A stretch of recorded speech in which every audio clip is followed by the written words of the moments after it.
people were sort of falling asleep. And it was really more the kind of questions people had.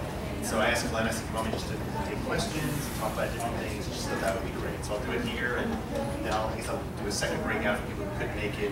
If you have more private questions, come grab me. It's fine too. But if there's a question you have that's like individual about your child, you can make it feel comfortable, more of a general question, that would be awesome. So then sort of everyone can kind of learn. Someone had asked me sort of about blood and urine ketones, and sort of the difference.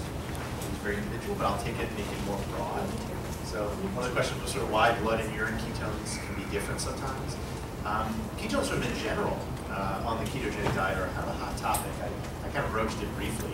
GLUT1 for sure, but in the keto community it comes up a lot. We're in the process, see what happens, of revising our consensus paper, which came out in '09. And one of the things we asked in the first consensus, we surveyed all these keto experts and said, should we do blood or urine? And 95% said check urine, and about 10% said check blood. That was 10 years ago. So we're going to ask the same question again for the whole keto community. There is no doubt blood is more accurate. Absolutely no doubt. So blood measures sort of your ketones are over the last like 4 to 6 hours.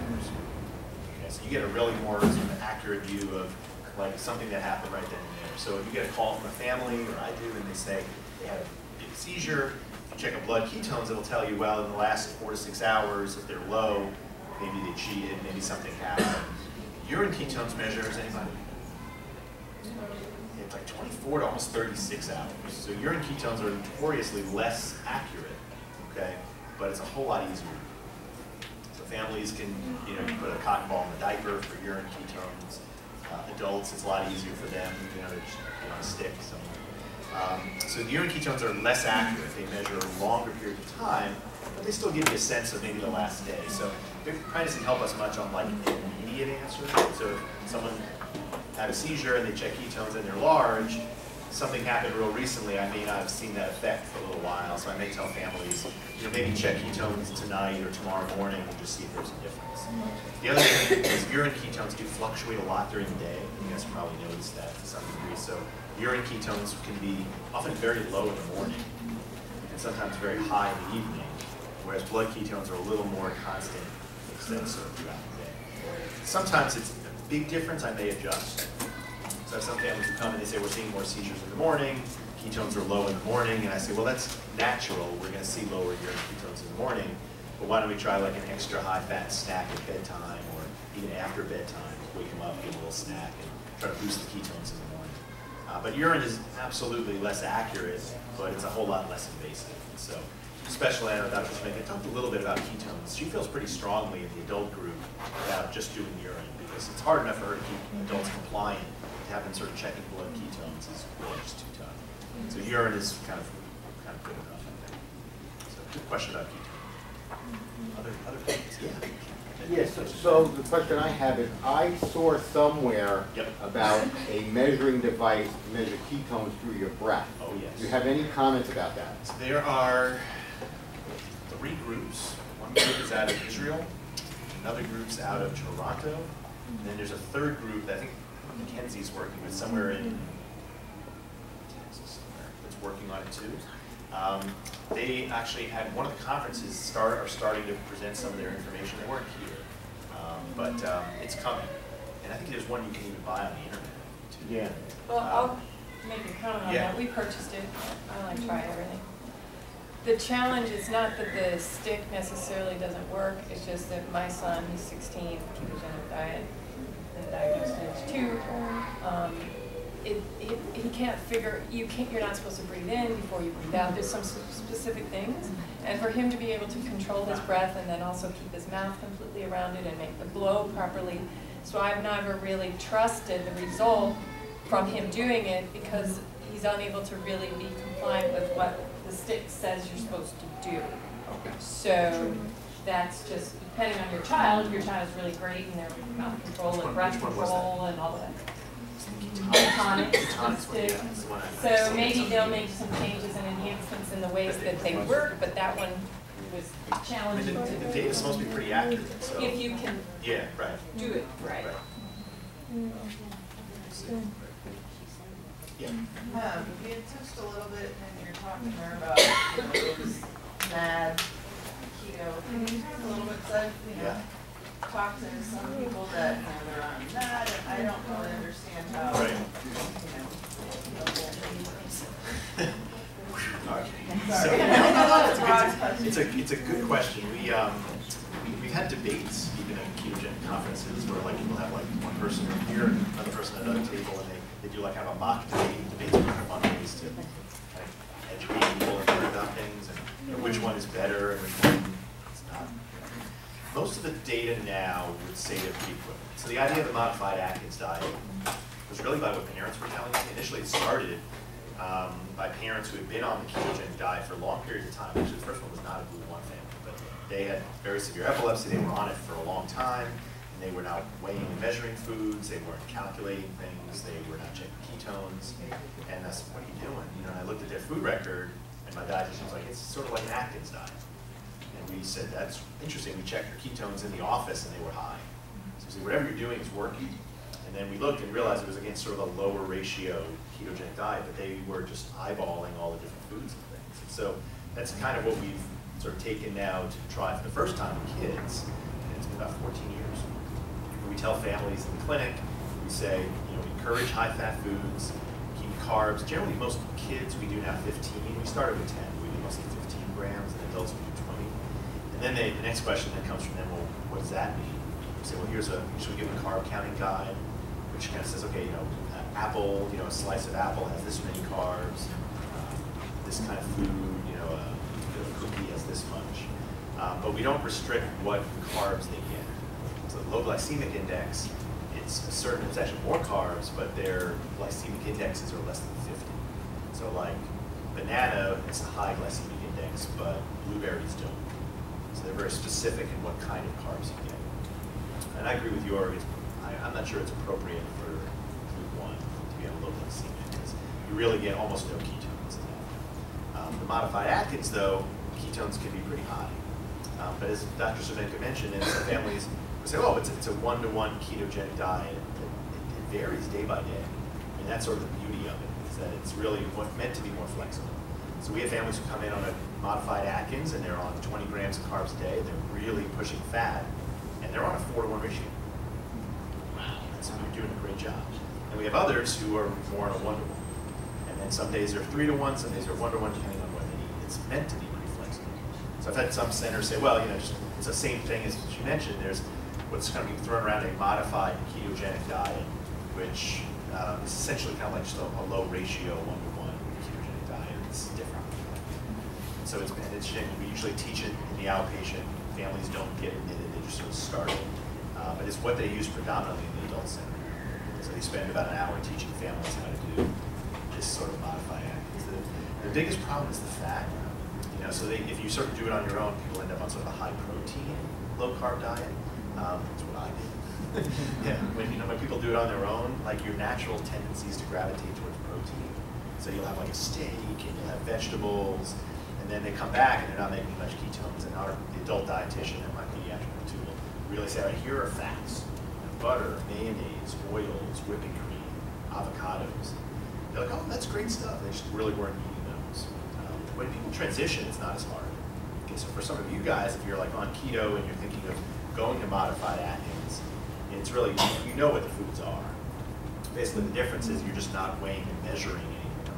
So that's sort of one advantage. So you're more eyeballing, and it's a little easier when you travel. You don't need a gram scale anymore. That's probably one big difference when you switch over. And then again, probably the biggest difference is just more protein. That's why I tell my keto families, just you can go a little bit higher with protein. But if you see the ketones dropping, you just have to be careful if it causes a problem. Yeah. But like I said, they're probably more alike than different. The studies are saying that. Just maybe a little less restricted, a little easier to do, probably better side effects. But that's why, you know, people come to me at this meeting and say, well, should we switch? So how are you doing? They say, oh, we're doing great on 4-to-1 keto. I said, there's no reason to switch. If your lifestyle's good, you're doing okay. It's more, I think, you're seeing lots of side effects starting to show up. Kidney stones, growth issues, or tolerability and restrictiveness. So, you know, do we try to lower the ratio and then maybe switch over? You don't have to. Sure. How many glutathione families or patients do you see per se? I have probably about 10 to 12 that like come see me in my office. And I'm like, Have you noticed, I feel like all of you. A lot of you email me. have you ever noticed not being able to potty train as easily, or being older and not being able to hold it, or have accidents? I've heard a few times, not a lot though. Anyone in this room? I mean, is that a common My thing? son. My son. Yes. I'll speak to that. Sam, like I said, he was diagnosed 14 years ago, so we didn't do this a long time. And I used to use Miralax. Are you, those with the constipation issues, are you using some form of Miralax. Miralax? Okay. I would use Miralax, and sometimes it would be too much. He's made a mess at school. Sometimes not enough, and then there's constipation. It was constant. It was awful. Awful. And then I was reading some things about the electrolytes and everything, and how they're effective, and some of what the ketogenic diet does in the liver, and removing some of the electrolytes and what have you. And I read a very interesting book called Water and Salt, and I just started adding more of the natural full electrolytes, sea salt, into his pancakes and also into his drinks in the morning. Got rid of all the Miralax. He knows exactly when to go. He feels it. I mean, I still had to assist for a while at the time, but he knew it was time to go. The constipation went away. The runniness went away because I got rid of the artificial method for relieving it. So when I gave the body what it needed, it all went. Salt's a good trick. So it's. But other kids are having problems knowing when to go, or they're having accidents and things like that. Well, that's what I'm saying. He didn't know because of the Right. Miralax. He couldn't tell either. He had accidents and everything else. It sounds So. like it's in But is he having accidents? couldn't. Was he having accidents without Miralax? Right, That's like we're the not question. doing Miralax at all, and Oh, he okay. still just, has problems. On our daughter, she was diagnosed at 6, and I know we've talked some and I seem to have some similarities, but she was diagnosed at 6 and she wasn't potty trained, not showing any sign of it at all. We'd asked the doctors and they were like, well, she probably will get it, but we can't, promise you anything, which I didn't really like hearing. She's now going into 5th grade. Her last accident was this summer going into 2nd grade. And she never had an accident in her sleep, and it just, once she figured out this feeling needs to go do this, then it kind of What do you do for diapers and, I mean, because we we're just did size 7 pull-ups. diapers. Yeah, Pull-ups. we did pull-ups, Okay. and we thought we were gonna have to kind of check into maybe, getting adult ones, but Yeah. then it kind of just took care of itself. Our doctor told us, because my daughter was diagnosed at 4 and we weren't potty trained till like 5 1/2. And our doctor, I remember, was like, when is this gonna end? Yeah. When are we getting out of this, And our doctor was like, look, you can't, you expect her to drive a car now, you have to think, there's a lot of muscles. This muscle's gotta release, Right. this muscle's gotta release at the same time. It's a lot of muscles working together. It's a process we take really for granted. It's pretty involved, so Yeah, it's as a mom, frustrating, that very was frustrating, a but big worry. I don't want her getting embarrassed. We also send schedule, like, time bathroom breaks, like, let's go try, and we took away the diapers, and it helped. Like, we took away that sense of security at first, and a couple accidents, and it was actually a really quick transition after he felt himself going. Now, every once in a while, he does get sidetracked, he's doing something, and he doesn't want to stop doing it, Yeah. but it's very rare. I mean, Which that's we took away that security, for you, you're right, so we took away that security of the diaper, and once we took away that, I mean, it went a little faster, but we did set times, like, oh, we haven't gone in a while, let's go try, kind of like doing it, I guess you would probably train a younger child, but we were we got diagnosed at 4, as maybe about 6 months into our diet, and we were doing a lot better with that. We're having the same experience with a 4-year-old with the schedule. I'm pretty consistent, so I go pee like every 3 hours, and whenever I gotta go, so does she. And the 4-year-old part is really kind of a hindrance. She will scream and cry that I don't want to go potty as she's going. yes. Ignore what she wants and give her what she needs. We had the same issue, and our daughter was like, we got diagnosed at 7, and by 8, we finally got her to go, and we were going to a new school, and I told her this summer, we're working on it, you cannot go to this school with having diapers, you have to have, And she made it to the last week before school started because she was not gonna do it. But incentive, just like you would with younger kids, we had an incentive like this big toy she was gonna get or whatever she really wanted, and there was incentive to go to school, that she wasn't gonna have this. So it's still the same kind of things, but I will tell you, our child is not potty trained at night, so we still have pull-ups, and she's 12. I'm working on getting one of those bedtime alarms and stuff this summer to try and work on that. But they do make the pull-ups at least in the larger sizes that you could go to that for a while. We just came off of the pull-ups just this summer. It took us a whole year of, you can't have sleepovers, that was her big thing. She wanted to have a sleepover, and I said, you can't have a sleepover. She's just turned 11. She's been fine during the day for years. An accident here or there. So like you said with the plane, totally distracted. She was fine, like I'll just pee here on the floor because I want to keep playing with my Barbies. Which is not cool. But just this summer, finally. We also took her off of a medication when she came off of Onfi. She became more aware of everything and she had a dry night. We're like, all right, let's try it tomorrow night. And she was wet. It was like 2 days, then 3 days we would go, then 5 days. And she's been dry for 2 months now. And I said, I'm never gonna have to buy another pull-up again. And that was awesome. And she's so proud of herself. And you know, everything comes in their own time, I think. I mean, Grace is on her own schedule, and she has to make that decision. And taking the pull-up away, you don't have it anymore. You know, you're not comfortable. I'm glad to hear it is a thing. It is. Bad geeky joke. Once in a while, our office gets calls about this, and they're like, you know, this is neurology, not urology. Some of those parents get confused. But no, it's a good question. One other tiny question, I'm sorry. Yeah. How many Blue Warners are there now in the United States? I think we know. Okay. We know. Hundreds? I mean, so if you figure that there was at least 100 who came to the meeting, weren't answered right away, filled out the survey. So it's probably double that at least. Around 200, 250 would be a good guess for the U.S. Well, we were just diagnosed just in March or May, and they said there was like 602. 600. Yeah. I mean, Dr. Pasquale writes a better sense of that registry. So just, you know, I know you guys are going to fill out evaluations of some of the different lectures. It's the first time I've got an evaluation of a photograph. Drawing. Carol, give me that nice picture. Okay, so I guess that's a 5-star. I'll keep it with you. I have a question. Sure, yeah. Any experiences with sudden drops of the diet, like discontinuation of the diet for medical for like emergency purpose? Yeah. What are the consequences of that? I mean, for GLUT1, I couldn't answer that. The question was sort of like, what happens when you abruptly stop the diet? There's a lot of anecdotal descriptions, and you know, in chapters in books and reviews.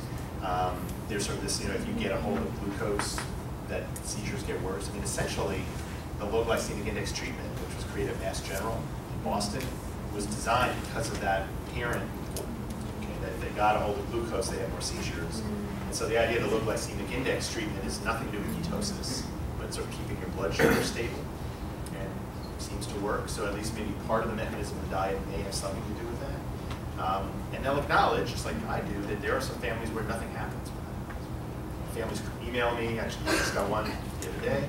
You know, John got a hold of some cookies, what do we do, and sometimes nothing happens. So every child's again a little different. But you know, obviously you have to just be careful, be ready for more seizures. Usually what I tell families is just go right back and start it. You know, we used to kind of say, all right, maybe do like a 12-hour fast to kickstart the diet, get ketosis back up again. But most of the time I say just start up again, don't punish the child. It happens. Sometimes it's inadvertent. You know, the emergency room will give glucose or something, or you know, a prescription from a pharmacy may have sugar you didn't realize were in it.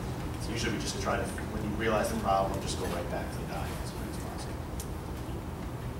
On what you're talking about is continuation. Yeah. Right? I think there's a lot of people, but discontinuation, you have a lot of GLUT1 kids that discontinue, and what reasons? So I don't have any personal. I mean, Part of it is I'm lucky. Yeah. Is that it's seizure control, but not obviously for movement circulation. You That's see a big difference with intervention in puberty. A difference in. Like we couldn't keep ketosis. Okay, I got you. So it's, I mean, that's sort of questions out there. And but a lot of the other experts here, if you get them up on a panel, you try to pin them down, who ever come off the diet. Even the ones who I know in private will say that you can, won't necessarily say it in public. You know? And I think, because the question is, well, what happens at 20? Has the brain development done what it's going to do? Can you make that switch? Well, so I think most would now agree, I think Jorg presents some great data, that for a seizure perspective, it may not be that necessary after a certain age. And so Dr. Cervenka has her adult clinic, and she'll tell me, you know, most of them are not, with one patient, a seizure a year, or a seizure every 2 years. So when I transition them over, and she'll ask me, the first patient she presented to me was having a few more seizures, but some of the others, she's like, well, why do they still need that? And I'll say, well, there's some data that it may still help cognition, it may still help, obviously, movements. And I think that's something we just don't know for sure. And so I think if you do it, you just have to be careful. I think some of the families in the survey that said they were off it and they were doing okay. But I think we just don't know. I know, like Dr. Klepper and some of the experts will say, you know, you can try to maybe transition over to modified Atkins, and if you don't see a problem and the seizures are not getting bad, you can try to come off. You know, you just have to, obviously, maybe more than just seizures where there's an issue. So we had the Milan meeting was in October, and we had sort of a big panel discussion. If anyone was there, Massimiliano was there, meeting in Milan. Remember we had that big panel group? And so Dr. DeVivo and I were up there, and I said, you know, there are adults, you know, who the seizures settle down, who stop the diet, and they seem to do okay. It's been reported, and parents have emailed me. And he talked about a teenager, well, not teenager, a college student who stopped the diet, didn't have any seizures, but her grades started to drop. So she went back on. It's a case, I don't know what, you know, it's not a study, but it's one patient. But I think that's a question we still need to try to answer. And so I think those who try it just have to just make one change at a time, but not just look for seizures, look for other things. It makes sense to think about it. I have a question. Yeah. It was my experience at about age 16 or maybe 14 to 16, compliance stayed the same, but unable to build high ketones. It was the ketone level stayed maybe at 1 or 1.5. Okay. No matter what. Was it around puberty? Yeah, it was. That's what some but it parents didn't really affect symptoms. Right. So the dietitian wasn't concerned. Yep. As long as things went okay. But could it be that the body adjusts, if you're on a ketogenic diet since age 1 to 15, is your body aware of what it needs to do to function? And Well, I it's an don't know. interesting question, and I don't know if that may be different than ketosis. I mean, most of the teenagers and adults I take care of, their ketones are still excellent. Yeah, So it's I don't not know something what where that- you lose ketosis as they get older. And even in Dr. Cervenka's studies in adults, if they're, I'll keep going. I just wondered if you had seen It that doesn't in seem the- like that's much of an issue. Now, again, I wasn't going to even ask the question in the survey until Glenna asked me to do it. She said, you know, please ask about puberty. And I said to Glenna, because I wasn't as familiar, I said, what do you want me to ask? She said, ask about seizures getting worse. We've had parents tell us seizures got worse at puberty. And then she said, also ask about ketones. And again, 50% said that the seizures got worse. Okay, 50% also said ketones dropped, sort of like you guys had. Well, we didn't ever have But then there's still seizures, 50% who that happened but didn't have a problem. So it may be hormone related. I don't know if it's more common in boys or girls. We didn't ask that. The movement disorder got worse. But that's, that may just be the nature of who we want. Yeah. Yeah, So- and Jorg will tell you that it doesn't always help as much, the diet for that. But it's definitely worth looking at to see if ketones change. But you know, it may just be more of a hormone-related issue. What's interesting, she didn't present some of her data, Dr. Cervenka, but one thing she found in adult women who go on the diet is that they may be having seizures. This is just general epilepsy. Their seizures are kind of all over the place, like most people. Okay, a seizure here and there. But when they go on the diet, the adult women, it seems to revert to like a perimenstrual pattern. You know, a lot of women, adult women, will say they get seizures around their periods. But in this study, and what she's seen is a lot of them will kind of turn into that pattern where they didn't have that before. Suggesting, again, the diet and hormones may be interacting, especially in women. Not necessarily a bad thing, but we say, well, now I can predict my seizure, so maybe it's a good thing. But there's something that seems to be happening. So this might be a question for you as much as it's for the group. And knowing every kid is different, is there how often should you have an EEG? How often are your kids getting EEG? We get once a year. Once a year? Yeah. Anybody else do once a year? No, we had one. 6 months? We had one right after she started the diet, and I wanted to see if she was. Twice a year? Not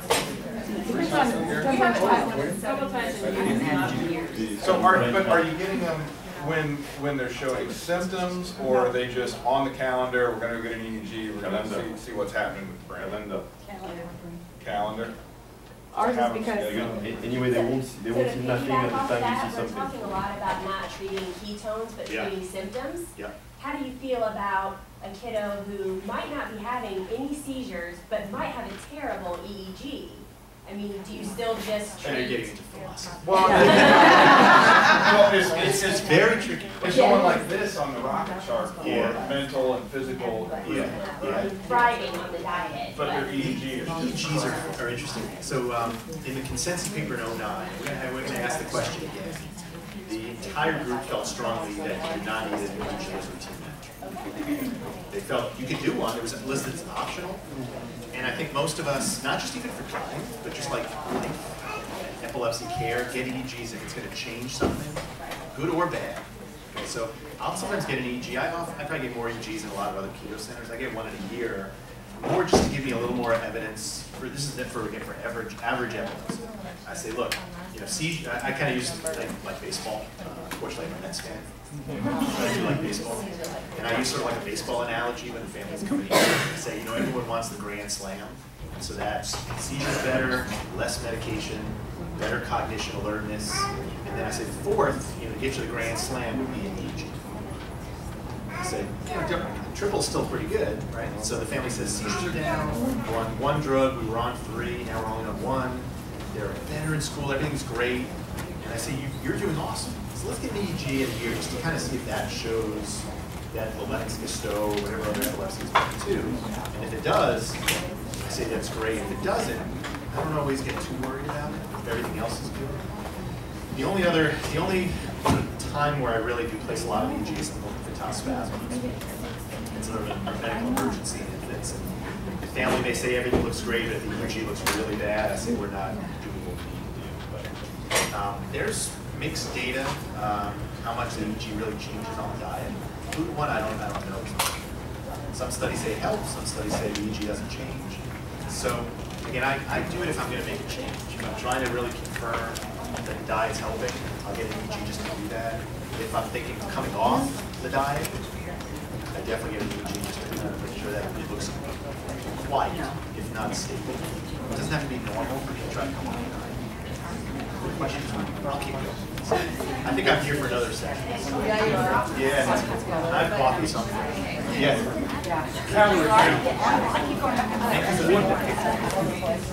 That's a good question. Your presentation. I mean, sometimes you get some defense.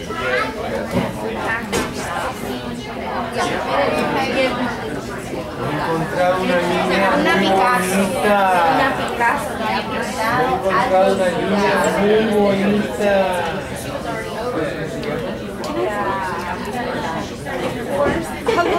I've seen her on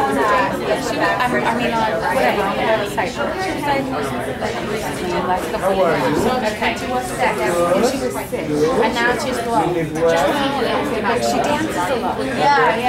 I love her. That's why I wanted The reason why I was asking is because she has a stomach virus. She cannot tolerate any fat. So it's like, wow, this is doing like a 5 ketones, and now all of a sudden, wow, what's your name? Tolerate. So wow, it's an emergency dehydration. I'm Nice to meet you. house, and my mom's so excited. She's doing good. Drink she gets pop or whatever. But she can have Jason will I'm like, not the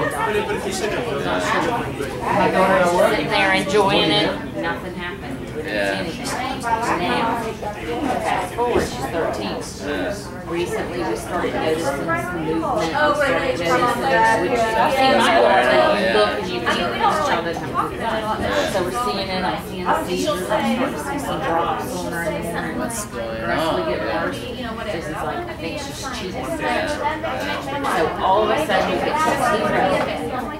They'll get to zero. So we did it in a couple of times.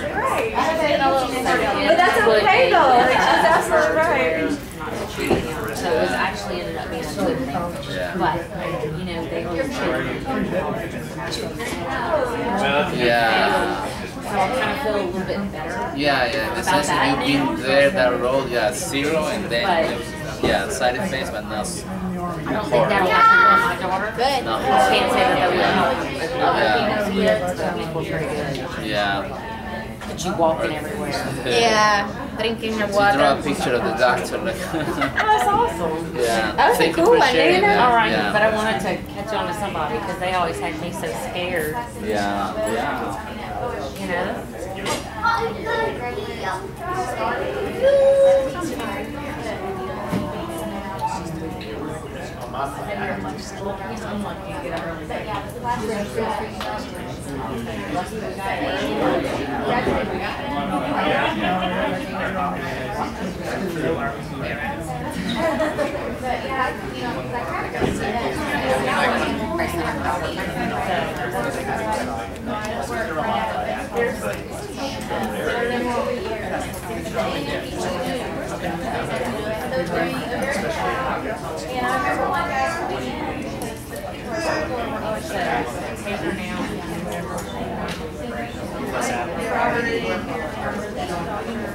That's literally how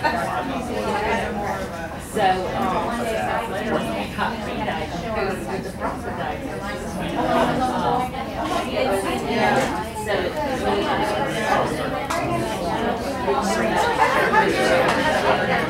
There's studies out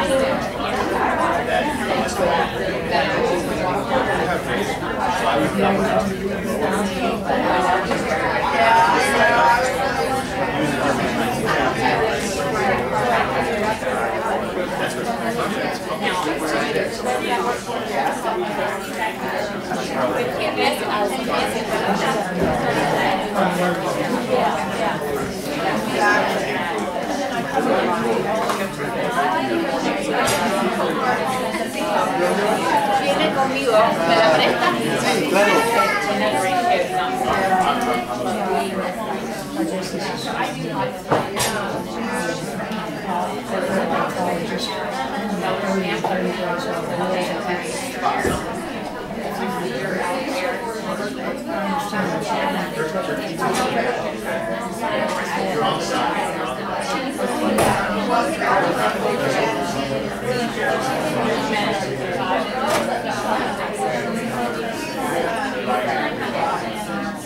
Sit up toward the front or toward the back?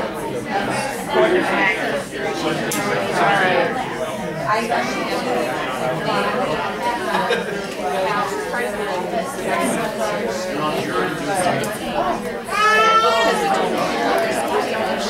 She has to eat everything she's eating at school, you know, so we kind of have people kind of watching out.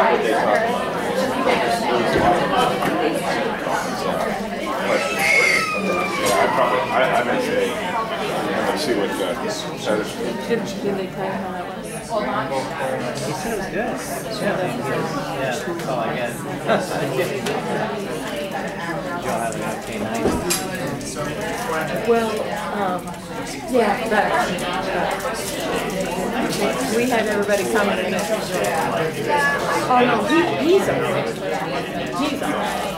I had a person Yeah. not caught it. I actually was up too. I kept We had like the seats for the other young man. Yeah. At the pool? Yeah, at the pool. Oh, gosh.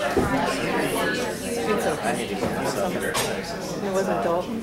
Yeah, like the 20. Yeah. Yeah,